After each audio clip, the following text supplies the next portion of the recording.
আল্লাহ রাব্বুল আলামিনের সংজ্ঞায় সফল হলো তারা, জাহান্নাম থেকে বেঁচে জান্নাতে যাবে যারা, আল্লাহ তাআলার সংজ্ঞায় সফল হলো তারা। আর যেই দিন আল্লাহ রাব্বুল আলামিন সফলতা বিফলতার সার্টিফিকেট দিবেন, সনদ দিবেন, সেই দিনটা হলো কিয়ামতের দিন। একটু আগেই আল্লাহ রাব্বুল আলামিন বলেন, ওয়া ইন্নামা তুওয়াফাউনা উজুরাকুম ইয়াওমাল কিয়ামাহ ফামান যুহজিহা আনিন নার ওয়া উদখিলাল জান্নাতা ফাকাদ ফাজ।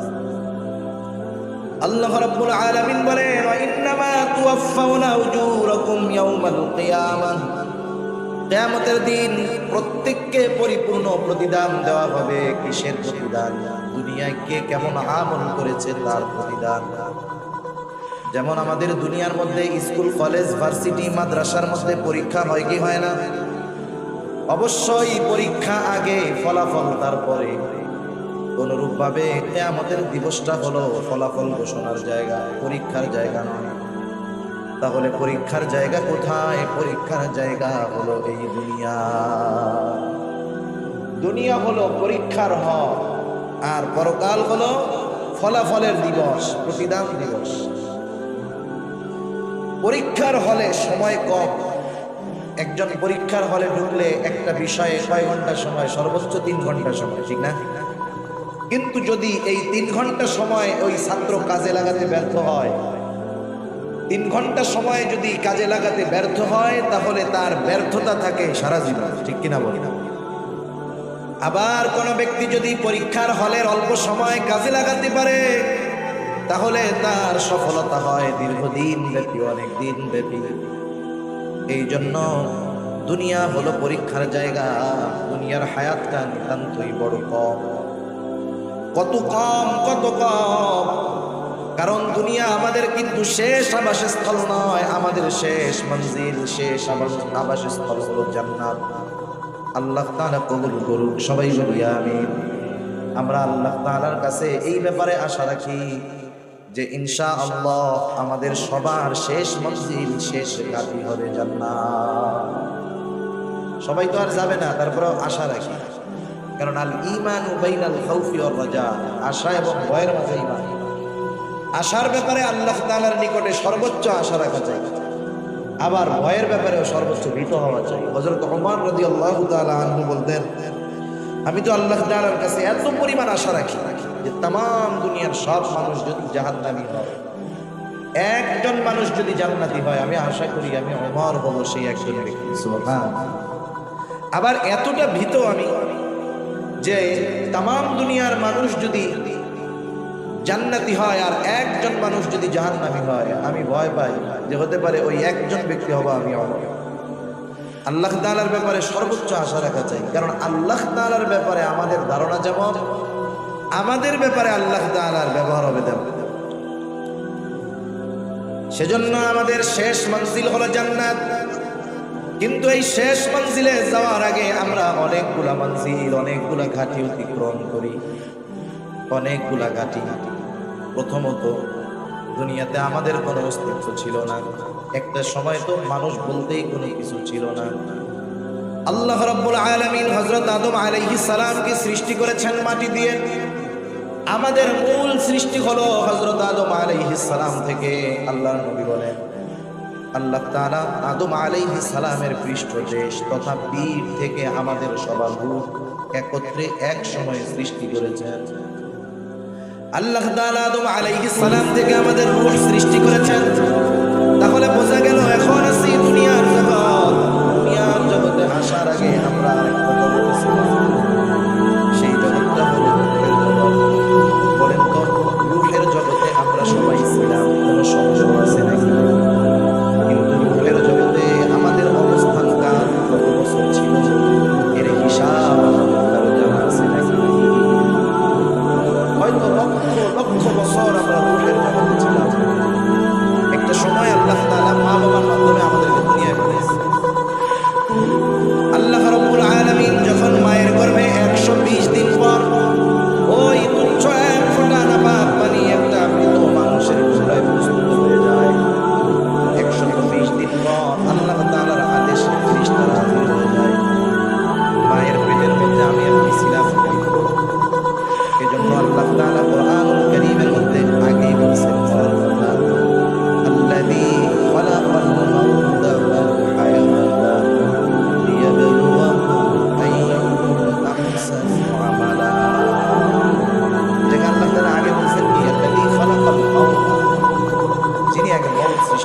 তার মানে দুনিয়ায় প্রাণ পাওয়ার আগে আমরা মৃত ছিলাম, মায়ের পেটে গেছিলাম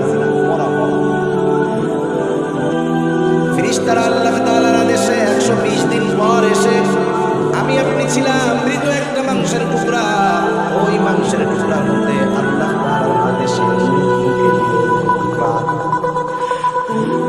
কত কুদরত ওই দিন শুধু যে শুধু প্রাণ ফুঁকে দিয়েছে আর তা নয়, এই মাংসের শরীরের সাথে এই রূহটা কতদিন থাকবে সেই দিন সেটাও নির্ধারিত হয়ে যায়।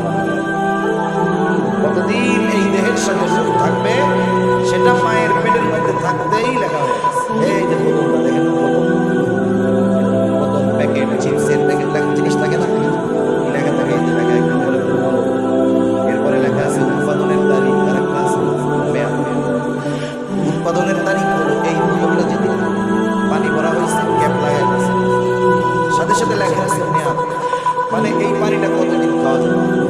এখন বলেন মেয়াদ উত্তীর্ণ পানি 3 মাস আগে মেয়াদ উত্তীর্ণ হয়ে গেছে, এই পানি যদি আপনার কাছে নিয়ে দিয়ে আপনার খাওয়াই নষ্ট হয়েছে না হয়েছে আল্লাহ ভালো জানে, কিন্তু যখন দেখবেন মেয়াদ শেষ খাবে না। অনুরূপ ভাবে বোতলের গায়ে যেমন উৎপাদনের তারিখ তথা ওর জন্ম তারিখ আর ওর মৃত্যু তারিখ লেখা আছে, অনুরূপ ভাবে আমার আপনার সাথেও মৃত্যু তারিখ লেখা আছে। বোতলের গায়ের মেয়াদটা দেখা যায়, কিন্তু আমার আপনার মেয়াদ কতদিন দেখাও যায় না, জানাও যায় না। কিন্তু একটা নির্দিষ্ট সময় কিন্তু আছে, কিন্তু আমাদের অজানা, জানা নেই। ওই সময়টা যখন আসবে, নির্দিষ্ট সময়টা যখন হাজির হবে, এক মুহূর্ত বেশি আমি দুনিয়া করতে পারবো না, এক মুহূর্ত আগেও মালাকুল মউত আমার কাছে আসবে না। শুধু তাই না, আমরা মনে করি মানুষ মৃত্যুর কারণ হলো সুস্থতা অসুস্থতা, বিষয়টা এমন না। সমাজে তো অনেক মানুষ দেখা যায় 30 বছর ধরে ঘরে পড়ে আছে, কথাও বলতে পারে না, বিছানায় প্রস্রাব পায়খানা, ভারী খাবারও খায় না, শুধু সেলাইন পানি খেয়ে বেঁচে আছে 30 বছর। আছে না এরকম অনেক আছে। আবার একজন সুস্থ মানুষ রাতের বেলায় সুস্থ অবস্থায় ঘুমাতে গেছে, থেকে আর থাকে শেষ। সেজন্য আল্লাহ তাআলা বলেন ফাইদা জাআ আজালুহুম লা ইস্তাগফিরুনা সাআতান ওয়া লা ইস্তাগফিরুন। একেবারে যথাসময়ে আমাদের মেয়াদ যখন হয়ে যাবে, মালাকুল মউত হাজির হবে, এক মুহূর্ত আগেও আসবে না, এক মুহূর্ত বিলম্ব হবে না। কতদিন দুনিয়ার বুকে ওই মাংসের টুকরার সাথে রূহটা থাকবে, আল্লাহ তাআলার আদেশে মায়ের পেটের মধ্যেই ওটা ফিক্সড হয়ে যায়। কেউ তো এমন হয় মায়ের গর্ভে থাকতেই মৃত অবস্থায় দুনিয়ায় আসে, কেউ বা দুনিয়ায় ভূমিষ্ঠ হওয়ার পরে মারা যায়, কেউ 2 বছর 10 বছর 15 20 50 60 70 80 বছর 100 বছর বাঁচে, আমাদের লোকের সংখ্যা কম। তাহলে দেখেন রূহের জগতে আমরা কত বছর ছিলাম হিসাব নাই, লক্ষ লক্ষ বছর। দুনিয়ার জগতের কত বছর পর আয়ু 65 থেকে 70 বছর। এরপরে যেই দিন আমার মেয়াদ শেষ হয়ে যাবে, মালাকুল মউত আমার দেহ থেকে রূহটাকে ছিনিয়ে নিয়ে যাবে। আমাদের এলাকায় মানুষ মারা যাওয়ার পর মাইকিং করা হয়, ঘোষণা করা হয়, অমুক এলাকার আজ বিকাল 5 ঘটিকার সময় পার হইয়াছে, আগামী দিন সকাল 8টায় ঈদগাহ ময়দানে তার জানাজা হবে, এরকম ঘোষণা করে না? কি বলে? বলে ইন্তেকাল করিয়াছে। ইন্তেকাল শব্দের অর্থ হলো স্থানান্তরিত হওয়া। এক জায়গায় ছিল আর এক জায়গায় গেছে, তার মানে আব্দুর রহিম শেষ হয়ে যায় নাই। আব্দুর রহিম এতকাল দুনিয়ার জগতে ছিল, স্থানান্তরিত হয়ে নতুন এক জগতে পদার্পণ করেছে। সেই জগতের নাম হলো আলামে বারযাখ। কবর জগতে গেছে, নতুন এক জগতে। আপনাদের বাজারে দেখবেন এক বিল্ডিং এ অনেক দিন অগ্রণী ব্যাংক আছে, এইবার ব্যাংক ওই বিল্ডিং চেঞ্জ করে আরেক জায়গায় গেছে। এবার ওইখানে লেখা থাকে ব্যাংক স্থানান্তর করা হয়েছে। ব্যাংক চলে যায় নাই, স্থানান্তর করা হয়েছে। এখানে ছিল আরেক জায়গায় দেওয়া হয়েছে। আমরা ছিলাম দুনিয়ার জগতে, যেতে হবে নতুন এক জগতে, এটার নাম হলো আলামে বারযাখ। সোজা কথায় কবর। ওইখানে আমাদের কতদিন থাকতে হবে বলেন তো? হিসাব আছে নাকি? হয়তো লক্ষ লক্ষ বছর পার হয়ে যাবে। এরপরেও কবর জগতের একদিন অবসান করবে, কবর জগৎ একদিন শেষ হয়ে যাবে। নতুন এক জগতের দিকে আমাদেরকে রওনা হতে হবে। আল্লাহ তাআলা কোরআনুল কারীমের মধ্যে বলেন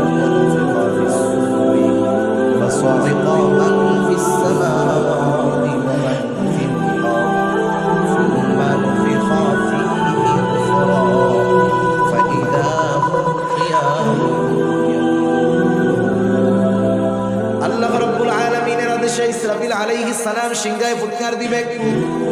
প্রথমবার সিংহায় ফুৎকার দেওয়ার পর এত আওয়াজ হবে, ফাসারিফা মান ফিস সামাওয়াতি ওয়া মান ফিল আরদ, আসমান জমিন এই দুনিয়ার মাঝে যা আছে সব অজ্ঞান হয়ে যাবে, মৃত্যু ঘটে যাবে তাদের। এরপরে দীর্ঘকাল পর আল্লাহ তাআলার আদেশে ইসরাফিল আলাইহিস সালাম আরেকটা সিংহায় ফুৎকার দিবে।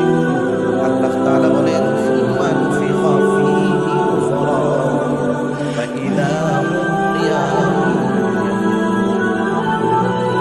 অতঃপর যখন দ্বিতীয় ফুৎকার দেওয়া হবে, মানুষেরা যে যেখানে মৃত্যুবরণ করেছিল, যাকে যেখানে দাফন করা হয়েছিল, প্রত্যেকের অবস্থান থেকে উঠে দাঁড়িয়ে যাবে। আর এদিকে দিকে তাকায় দেখবে কি হইতেছে, কি হচ্ছে। কিয়ামতের দিন যখন মানুষেরা দেখবে জমিন তার অন্তরে যা ছিল সব ঘুরাইয়া দিচ্ছে। মুফাসসিরিনে কেরাম বলেন এগুলো মানুষের দেহ, কোনো মুফাসসির বলেন এগুলো হলো স্বর্ণের সব। আর ওরা দেখবে হাইরে তারা বলবে বলাল ইনসাফ ওয়ালা, কি হইতেছে এগুলোর জন্যই তো দুনিয়াতে সব কিছু করছিলাম, আল্লাহর অবাধ্য হয়েছিলাম, নাফরমানি করেছিলাম, কি হইতেছে সব। আল্লাহ তাআলা কোরআনুল কারীমের মধ্যে আরেক জায়গায় বলেন, মানুষেরা যখন কিয়ামতের দিন উঠবে, শুধু তাই না, আল্লাহ রাব্বুল আলামিন তাদের রবের দিকে তারা ছুটতে থাকবে। নতুন এক জগতে পদার্পণ, ছিলাম আলমে বরজখ, এখন উঠে গেলাম হাসরের ময়দানে। এটাও মনে করেন একটা মঞ্জিল। এই মঞ্জিলের বিশালতা কত বড় আল্লাহ রাব্বুল আলামিন কোরআনুল কারীমের মধ্যে বলেন,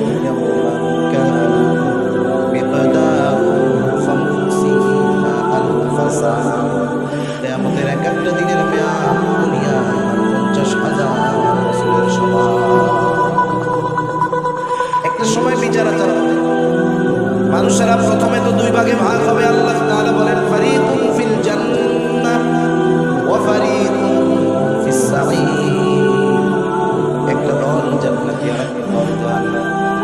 জান্নাতের মধ্যে থাকবে দুই অবস্থা, একদল থাকবে বেঈমান, তারা অনন্তকাল জাহান্নামী। আর একদল থাকবে ঈমানদার, তবে গুনাহগার, নাফরমান। এই মানুষগুলা পাপের শাস্তি ভোগ করার পর ঈমানের কারণে তারাও জান্নাতে প্রবেশ করবে। এইবার যারা জান্নাতি অনন্তকাল জান্নাতি, এইবার যারা জাহান্নামী অনন্তকাল জাহান্নামী। এই জান্নাতি এদের অবস্থান জান্নাতে শুরু হবে, শেষ হবে না। জাহান্নামে যারা অবস্থান করবে অনন্তকাল অবস্থান করবে, সময় শেষ হবে না। এই যে মঞ্জিলগুলা গেল, কথা বুঝতেছেন আপনারা? সজাগ আছেন? এই যে মঞ্জিলগুলা গেল, রূহের জগৎ, দুনিয়ার জগৎ, কবর জগৎ, কিয়ামত দিবস, জান্নাত অথবা জাহান্নাম, এই মঞ্জিলগুলা আমাদের অতিক্রম করা লাগবে। একটা কুরসি সামনে আরো করবে, বলেন তো সব চাইতে কম সময় কোন মঞ্জিলে থাকা হয়? ভিতরে বলেন না, 60 পরীক্ষার হলের সময় কম না বেশি? একটা সাবজেক্ট পড়ে 2 বছর পরীক্ষা দেয়। সেজন্য দুনিয়ার হায়াত কম, কিন্তু এই হায়াতের দামটা বেশি। সেজন্য যদি দুনিয়ার এই হায়াত আমরা কাজে লাগাতে পারি, অনন্তকালের সফলতা অর্জন করা যায়। এজন্য অনন্তকালের সফল যদি হতে হয়, দুনিয়ার সময়টাকে কাজে লাগাতে হবে, ঠিক কিনা বলি? এখন তাহলে অনন্তকালের সফলতা আমরা কিভাবে অর্জন করতে পারি? সূরা আলে ইমরানের সর্বশেষ আয়াতে আল্লাহ রাব্বুল আলামিন আমাদেরকে বলেন, ইয়া আইয়ুহাল্লাযীনা আমানু, আল্লাহ তাআলা বলেন, হে ঈমানদারেরা, ইসবিরু, তোমরা সবর করো। শুধু সবর করলে হবে না, সবরের উপরে তোমরা অটল থাকো, বরং সর্বদা জিহাদের জন্য প্রস্তুত থাকো। 4 নম্বর, আল্লাহ তাআলাকে ভয় করো। কেন এই 4 গুণ আমরা অর্জন করব? আল্লাহ তাআলা বলেন, লাআল্লাকুম তুফলিহুন, যাতে তোমরা শুধু মুমিন নয়, সফল হতে পারো। কারা জান্নাতে যাবে? সফল কারা জান্নাতে যাবে? সবাই সফল হইতে চাই না? সবাই চাই তো?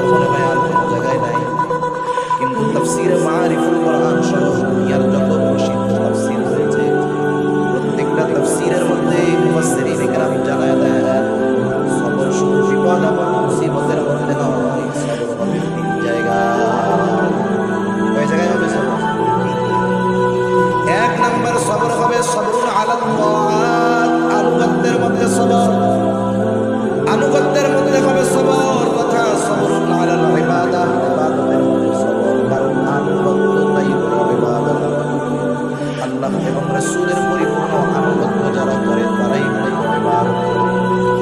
সেই জন্য আল্লাহ তাআলার যত আদেশ আছে নিষেধ আছে সবগুলা বিনা যুক্তিতে বিনা চিন্তায় মেনে নেওয়ার নাম হলো আনুগত্যতা। আল্লাহ তাআলা যেটা করতে বলছেন সেটা করা, যেটা নিষেধ করেছেন সেটা থেকে বিরত থাকা। এরপরে 2 নাম্বার সবর হবে, সবরুন আনিল মাআসি, পাপের ক্ষেত্রে সবর। আমরা তো অনেক সময় মনে করি যে সবর মনে হয় বিপদ আপদ মুসিবতে সবর, তাইলে আবার গুনাহ থেকে সবর কেমনে হয়?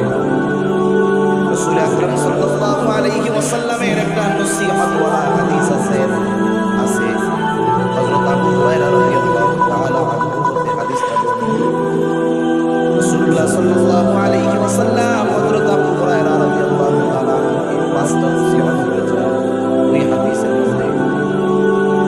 ওই হাদিসের মধ্যে প্রথম আছে, ও আবু হুরায়রা, তুমি মানুষের মধ্যে সবচেয়ে বড় আবেদ হতে পারবা কেমনে? আমরা তো মনে করি নামাজ যে বেশি পড়ে সে বড় আবেদ, তাহাজ্জুদ যে বেশি পড়ে সে বড় আবেদ, নফল কোনটা বাদ যায় না সে বড় আবেদ।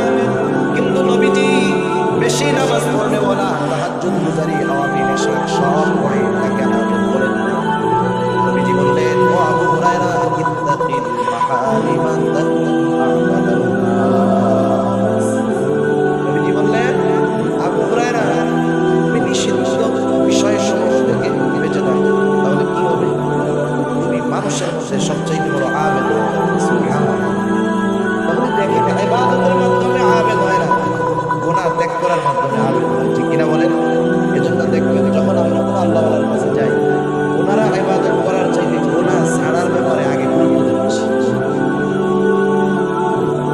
রাসূল আকরাম সাল্লাল্লাহু আলাইহি ওয়াসাল্লাম একদিন ফজরের নামাজের সময় মসজিদে নববীর মধ্যে বসে আছেন, সব সাহাবারা নামাজের জন্য উপস্থিত।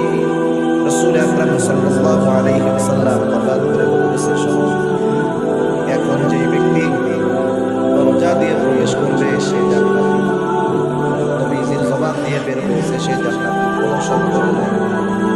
সবার নজর দরজার দিকে, কোন আল্লাহর বান্দা এখন দরজা দিয়ে ঢুকে? সৌভাগ্যবান ব্যক্তি। সবাই দেখতে চায়, সবাই তাকায় দেখে এক আল্লাহর বান্দা ঢুকছে, ওযু করছে, বোঝা যায় এখনো দাড়ি ভেজা পানি পড়তেছে, বাম হাতের মধ্যে জুতা। আল্লাহর বান্দা ভেতরে ঢুকলেন, প্রথম দিন গেল, আবার পরের দিন আল্লাহর নবী বলতেছে, এখন যেই ব্যক্তি দরজা দিয়ে ঢুকবে সে জান্নাতি। সবার নজর দরজার দিকে, কে সেই সৌভাগ্যবান ব্যক্তি? এবার তাকায় দেখে বিগত দিন যেই ব্যক্তি দরজা দিয়ে ঢুকেছিল আজকেও সে ঢুকছে। আগের দিন যেমন ওযু করছে, দাড়ি থেকে পানি পড়তেছে, আজকেও দাড়ি থেকে পানি পড়ে। দ্বিতীয় দিন চলে গেল, তৃতীয় দিন আবার নবী বলতেছেন, শোনো, এখন যেই ব্যক্তি দরজা দিয়ে ঢুকবে সে জান্নাতি। সবার নজর আবার দরজার দিকে, তাকায় দেখে বিগত 2 দিন যেই ব্যক্তি ঢুকেছে যেই অবস্থায় ছিল আজকেও সেই অবস্থা। দাড়ি দিয়ে পানি পড়তেছে, মানে মাত্র ওযু করছে, বা মাথার মধ্যে জুতা দিচ্ছে। একটা বর্ণনায় ওই ব্যক্তির নাম আসছে, আরেক বর্ণনায় আসে নাই। ওস্তাদে আপনাদের আরেক বর্ণনায় আসছে যেই ব্যক্তি ঢুকছে তার নাম হলো হযরত সাদ রাদিয়াল্লাহু তাআলা। এক ব্যক্তির ব্যাপারে যখন বিশ্বনবীজির পর 3 দিন একই ঘোষণা, এই লোকটা জান্নাতি, কোনো সন্দেহ নেই। ঠিক কিনা বলেন? একজন সাহাবী আব্দুল্লাহ ইবনে আমর ইবনে আস রাদিয়াল্লাহু তাআলা, উনি চিন্তা করলেন কোন স্পেশাল আমলের কারণে নবীজি পর 3 দিন তার ব্যাপারে এমন ঘোষণা দিলেন। নবীজি তো নিজে দেন নাই, নিশ্চয়ই আসমানের মালিকের পক্ষ থেকে ইশারা আছে। এবার উনি যায় বলতেছে, ভাই, আমি তোমার বাড়িতে 3 দিন মুসাফির হিসেবে থাকতে চাই, মেহমান হিসেবে থাকতে চাই। আমাকে তুমি 3 দিন তোমার বাড়িতে রাখবা নাকি? সারাদিন থাকবো না, খাবার দাবারও খাওয়া লাগবে না, শুধুমাত্র রাত্রি যাপন করবো, তোমার বাড়িতে রাখবা নাকি? কোনো অসুবিধা নেই, থাকে না।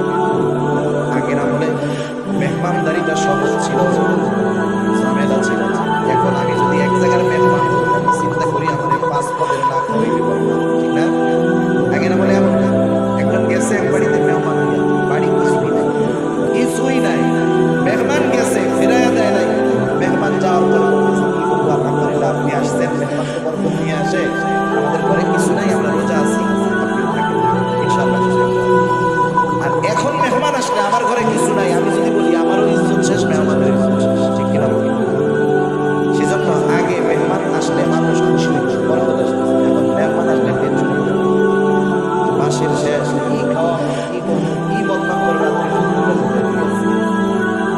সব লোক দেখানো লৌকিকতা হয়ে গেছে আমাদের, ঠিক কিনা বলি? সেজন্য মেহমান আসলে বরকত আগে বলে আসে, আমাদের নিয়তের গর্বিত। এখন উনি রাতের বেলা থাকবে, খাবে যাবে না, কিন্তু উনি তো থাকবে ঘুমানোর জন্য না, দেখার জন্য। রাতের বেলা কি আপনি এশার নামাজ পড়ে একসাথে বাড়িতে যাওয়ার পর ওনারে দিছে আরাম করে থাকার জন্য, উনি ঘুমায় না, খেয়াল করতেছে হযরতে সাদ কি করে। তিনি দেখলেন এশার নামাজের পর খাওয়া দাওয়া খেয়ে আল্লাহর বান্দা ঘুমাইছে। উনি সারা রাত জাগনা, কখন আল্লাহর বান্দা উঠে কি আমল করে দেখবো দেখবো দেখবো। ফজরের আযান দিয়ে দিল, উনি ঘুম থেকে উঠলেন, ফজর ছেড়ে ফজরের মসজিদের দিকে রওনা হয়ে গেলেন নামাজ পড়তে। প্রথম দিন এই অবস্থা, এবার দ্বিতীয় দিন খেয়াল করতেছে কি করে, চিন্তা করতেছে ধারাবাহিক আমল, হয়তো একদিন কোনো কারণে বাদ যাইতে পারে, দ্বিতীয় দিন আশা করি বাদ যাবে না। আবার দ্বিতীয় দিন সারা রাত জাগ্রত, দেখি কি আমল করে কি আমল করে, টাকা দেখে কোনো আমল নাই। এশার নামাজ পড়ে লম্বা ঘুম, ফজরের আযানের সময় ঘুম থেকে উঠলো, একটু চিন্তিত হয়ে গেছে, বাইরে কোনো আমল টামল দেখি না, কি ব্যাপার, দেখি আর একটা দিন থাকি। কারণ কোনো ব্যক্তি যদি ধারাবাহিকভাবে কোনো আমল করে, সাধারণত যত ব্যস্ততা থাকুক না কেন, পরপর 3 দিন বাদ যাবে না। দ্বিতীয় দিন রাত্রে আবার সারা রাত জাগ্রত, দেখতে চায় কি করে, দেখলো এশার নামাজ পড়ে ঘুমায়, ফজরের আযান দিলে ঘুম থেকে উঠলো। এবার আর মনের মধ্যে ঘুম চাপায় রাখতে পারে নাই, প্রশ্ন করতেছে এবার যে ভাই শোনো, পরপর 3 দিন তোমার বাড়িতে অবস্থানের একটা কারণ আছে। এর আগে পরপর 3 দিন ফজরের নামাজের সময় আমরা মসজিদের ভিতর নবীজি ঘোষণা করলেন, এখন যে ব্যক্তি দরজা দিয়ে ঢুকবে সে জান্নাতি। আমরা পরপর 3 দিন দরজার দিকে তাকায় দেখলাম, পরপর 3 দিন যেই ব্যক্তি ঢুকেছে ওরা সেই ব্যক্তি। পরপর তোমার নামে নবীজি 3 দিন এই ঘোষণা দিয়েছেন, জান্নাতি, কোনো সন্দেহ নাই। কিন্তু এই 3 দিন রাত্রে তোমার বাড়িতে ছিলাম,